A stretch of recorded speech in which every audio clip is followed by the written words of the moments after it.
Yo, what's up, everybody? It is Tuesday, April 29th, and we got this guy with a shirt on over here. It says, be kind, and then it's got a table. I don't get it. We got Adam Peak, People of Packaging podcast host. What's up, buddy? Oh, you went black. You went dark. Lost his power. All right, today we're covering some shock value marketing and like how to stand out in the market, whether it's as a designer, as a brand, just in anything. Who doesn't want to stand out these days? Hello? And you're back. You were back. Can you hear me? On delay. So we're going to talk about I can't hear you. Value stuff. Any questions, drop them in the comments. First off, I don't know what happened. Where you're watching from, and what do you got to say, Adam?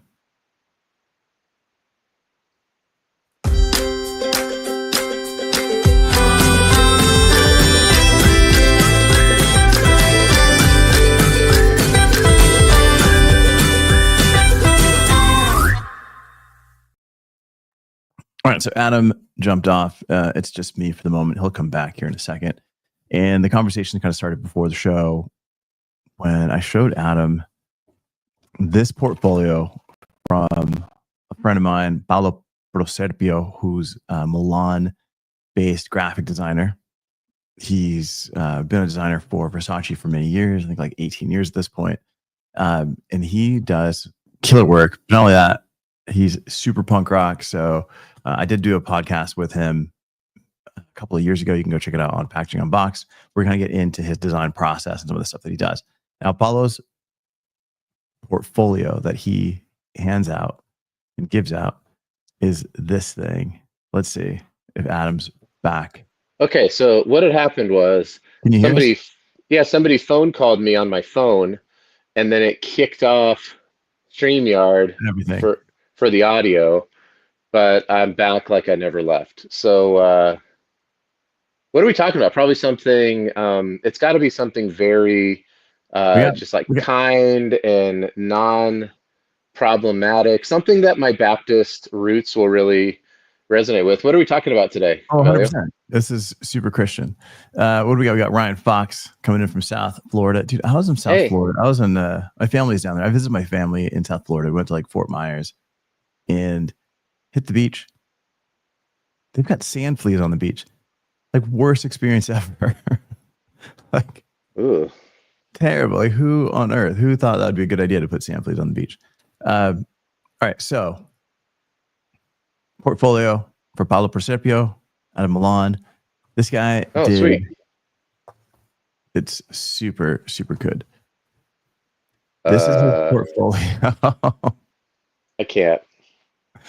And shield your eyes, kid. Shield your eyes. It is so good.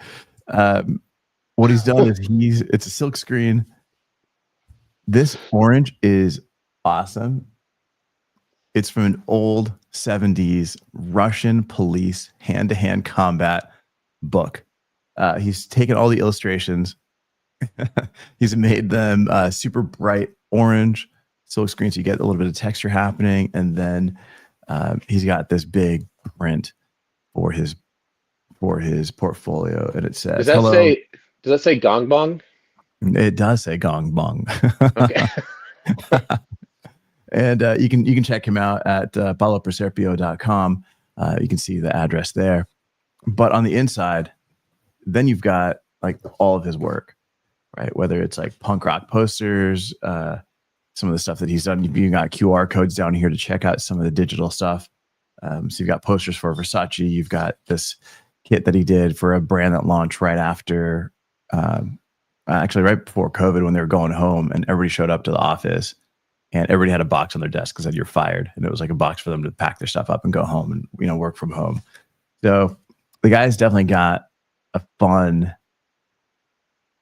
design sensibility, and it kind of just goes counter to what you would expect. But the fact that he does a ton of like album covers, but not just flat album covers, but stuff that, you can break up and like build into something. So he created one that turned into like a full size, like video game arcade. So definitely a lot of really cool stuff with packaging. Yeah. But a great way to stand out. I have a fun idea. Mhm. Uh, hang on, I'll be right back. Talk amongst yourselves.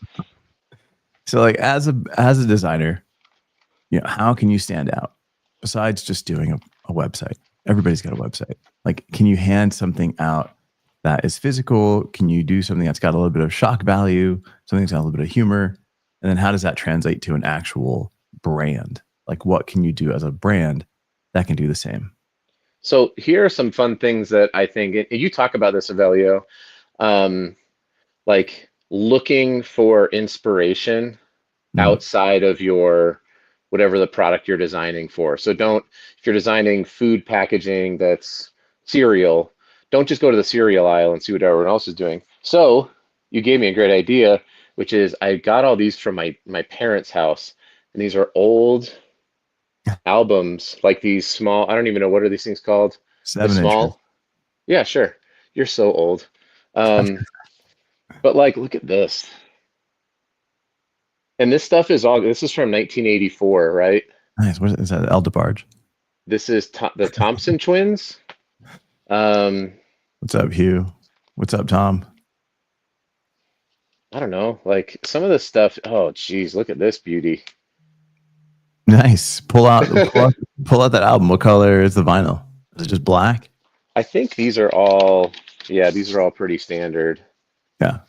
Um, but anyway, just like you can go to any record store Mhm. and you don't even have to buy them, right? You can just go look. Here's Phil Collins and Marilyn Manson. Wait, Marilyn Martin. Those are two different people. Um, Yeah. Funny enough, Marilyn Manson just released a Phil Collins cover. oh, really? They did. That's Yeah, pretty but you can funny. definitely look at some of this stuff and get Yeah. inspiration from it, from like print, the photography, the typography for sure. There's a lot of like airbrushing that happens. Um, like all of that stuff is happening now. So like how can your brand take that into consideration? And then you Yeah. you also mentioned before we jumped on here, Adam, that you visited a chocolate place. Yeah. So I was in Indiana and I was staying in Anderson, Indiana, right off of Interstate 69. And um, it was, and we're driving to our hotel, and it was like next exit, the Uranus Fudge Factory. And I was like, well, we gotta go. So so on Saturday, my son and I did a campus tour up in Upland at Taylor University.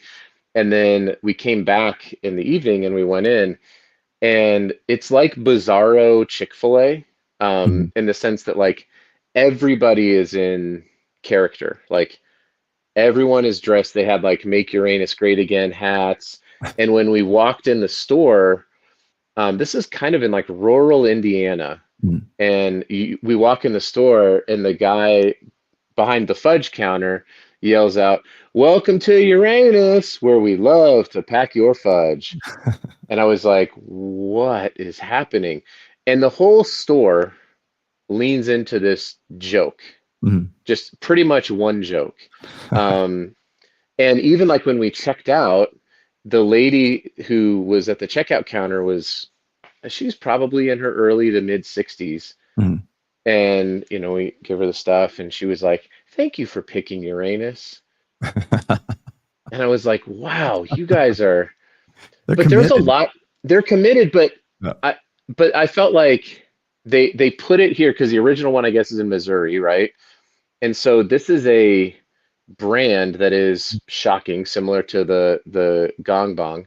Um, there's an intentional shock value to it, Yeah. right? Like even the ice cream place said like one lick of Uranus and you'll go nuts. Um, the whole thing is just set up to be sort of like one big giant dad joke or pun, Mhm. and it was packed. And they're growing and they're expanding and they're adding retail stores and their whole online experience. Like if you order from them online, it's a handwritten note from your fudge packer. Mhm. Um, and so I do think that there is room for brands like, like your designer buddy, or like we talked about Rotten yesterday, Liquid Death, obviously, Dude Wipes. Um, or the Uranus Fudge Factory, like Yeah. there's room in here for brands to not play it safe, to know that they're not going to reach every single person. There's going to be people who are offended by it, but they don't really care because Yeah. you don't have to reach everybody. You just have to have a resolve and stick to it. Yeah. And I think, um, is Uranus getting tariffed? I I don't that's really That's that's a good really one. funny. Yeah, Um, I know Pluto isn't, because it's not even a planet anymore. We don't even recognize Pluto. that's right. It'll be back. It's Make Pluto great again. it's the Um, 51st state. yeah. I don't know, but like when you get brands that exist like that, that lean into a joke or lean into sensibility, I think, like the Savannah Banana is exactly right, Ryan. Like people become like diehard fans of these things, right? Because they don't take themselves seriously. And I think that other brands can actually capitalize on that without committing Hmm. 100% to that joke, right? So, for example, brands that could collaborate would be perfect for Dude Wipes, right?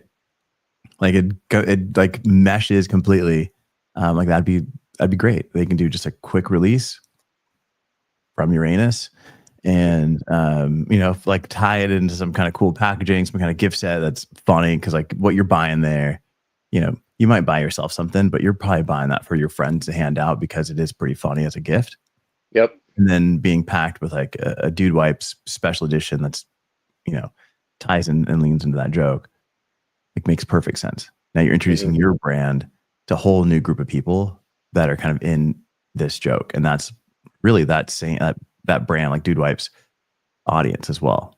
Right? Yeah. So like, you don't have to be that brand. You don't have to be that designer, but you can lean into these jokes and kind of pull it, pick and choose how you do that.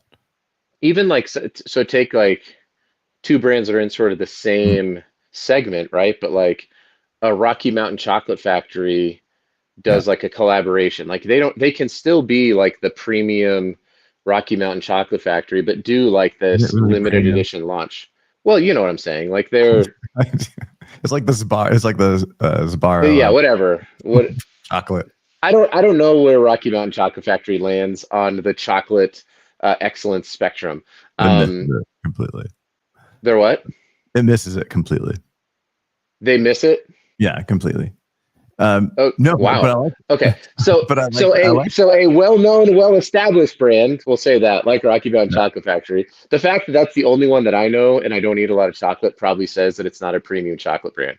But it's at least well known, right? okay. So them with a Seas uh candy. yeah, See's candy with, or They what sure- about like what about Sabaro with Dude Wipes? That makes sense. Like there could be, you don't have to be silly and like witty all the time, but you can No. find people who are, to your point, and reach into, be like, we don't really take ourselves that seriously either, and that's okay. Yeah. No, but I think, well, Seas candy would be hilarious because it's all old ladies that work there, and it's like chocolate from the 50s. It would be so funny. But it'd be, Seas candies, Uranus lollipops, right? Gosh, I mean, that would introduce Seas candy to a whole new audience of young people that are going in there. They that'd just be opened a pretty brand amazing. new Seas candy by my house. I didn't even know they were opening these things. Well, it must be high end and luxurious if it's in Scottsdale. No, like I walked in there and it was me. It was like three people behind the counter and me. Like that was it. They're so happy. Like all three of them helped me. Because yeah, nobody's, I don't know. I guess we've got the what do you call them? The old people that come here during the summer, during the winter. Uh, Snowbirds. So it's no, perfect. I was like ski birds. No, that's not it. Yeah. So I don't know. So if you've got any brands out there that you think are kind of doing this really well, let us know in the comments. If you got any brands out there that you think should do this or could partner Yeah, with what's like somebody a dream wow. collaboration? That would be fun. Yeah. Like, what would you love to see? Like I threw out Dude Wipes and Dude Perfect. Come on, Mhm. that'd be great. Um, that was one that I've thrown out before. Do you have any? Me? I don't know. What about this? Tiffany and There you go. They do some pretty cool stuff actually. Like they did they did a bunch of stuff in crypto with some of the NFTs and crypto a few years ago. Like they launched these, like, if you owned a crypto punk, you could get that as a pendant, and it was like, I don't know, it's like 20 grand for this pendant. Hmm. But it was like one of one. So like they did some pretty cool stuff too. Sweet. Yeah, I think a lot of brands out there can do some pretty fun stuff. Don't take yourself super seriously. And I think right now, with all the tariffs, everything else that's going on, and there's like a lot of uncertainty out there, it's kind of a time to create some fun. Yeah. You know, get people excited about shopping again. Yeah. Have some fun for once in your freaking lives. Damn it. All right. We're going to wrap up here, guys. Thanks so much for joining us. Adam, I'm glad your phone's working. We'll see you guys.